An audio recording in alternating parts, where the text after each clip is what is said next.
สวัสดีครับพรุ่งนี้วันหยุดสุดสัปดาห์แล้วนะครับใครที่จะวางแผนท่องเที่ยวตามจุดต่างๆทั้งในไทยต่างประเทศเองเพื่อไปสัมผัสลมหนาวได้เจอแน่นอนนะครับแต่อย่างไรก็ตามเรื่องของสถานการณ์ฝนยังคงไว้วางใจไม่ได้นะครับปัจจัยหลักๆก็คือบริเวณความกดอากาศสูงครับไปก่อตัวแถวๆบริเวณคาบสมุทรเกาหลีนะครับจึงทำให้เกาหลีตอนนี้ใครไปเนี่ยนะครับอาจจะเจอความหนาวเย็นเป็นพิเศษถึงขั้นติดลบเลยทีเดียวนะครับลมหนาวที่เข้ามาทำให้เมื่อวานนี้ต่อเนื่องจนถึงวันนี้เนี่ยนะครับหลายพื้นที่ทั่วไทยในพื้นที่ภาคเหนือภาคอีสานภาคกลางมีฝนกระจายตัวเกิดขึ้นนะครับฝนเหล่านี้เองบวกกับลมหนาวที่พัดเข้ามาก็ทำให้อากาศนั้นเย็นลงนะครับและที่สำคัญครับในช่วงวันที่ 20-21 ครับกลุ่มฝนกลุ่มนี้ต้องเฝ้าจับตานะครับเพราะว่าเป็นกลุ่มฝนที่คาดการณ์ว่าจะตกหนักตกแรงเลยทีเดียวโดยจะเคลื่อนที่เหมือนพายุลูกก่อนหน้านี้นะครับก็คือดำเรยนะครับซึ่งล่าสุดตอนนี้กำลังพัฒนาความระลมอย่างต่อเนื่องอยู่ที่บริเวณทะเลจีนใต้นะครับมีทิศทางพุ่งเข้าหาบริเวณพื้นที่ภาคใต้ของประเทศไทยเดี๋ยวเรามาดูการคาดการณ์กันหน่อยนะครับนี่คือกราฟิกแสดงลักษณะของกระแสลมที่จะเกิดขึ้นหลังจากนี้เป็นต้นไป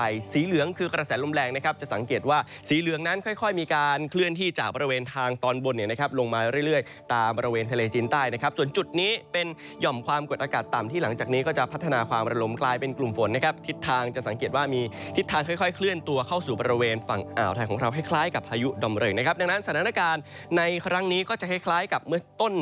เดือนที่ผ่านมานะครับมีทั้งเรื่องของลมหนาวลมแรงนะครับรวมไปถึงฝนที่คาดการณ์ว่าจะส่งอิทธิพลต่อพื้นที่ภาคใต้หลายจุดโดยเฉพาะบริเวณพื้นที่ฝั่งอ่าวไทยใครที่อยู่บริเวณดังกล่าวก็ติดตามประกาศเตือนภัยจากทางราชการอย่างต่อเนื่องด้วยนะครับและนี่คือทั้งหมดของจับตาเตือนภัยครับผมคุปตนันท์ พิสิทธิ์มหันต์สวัสดีครับ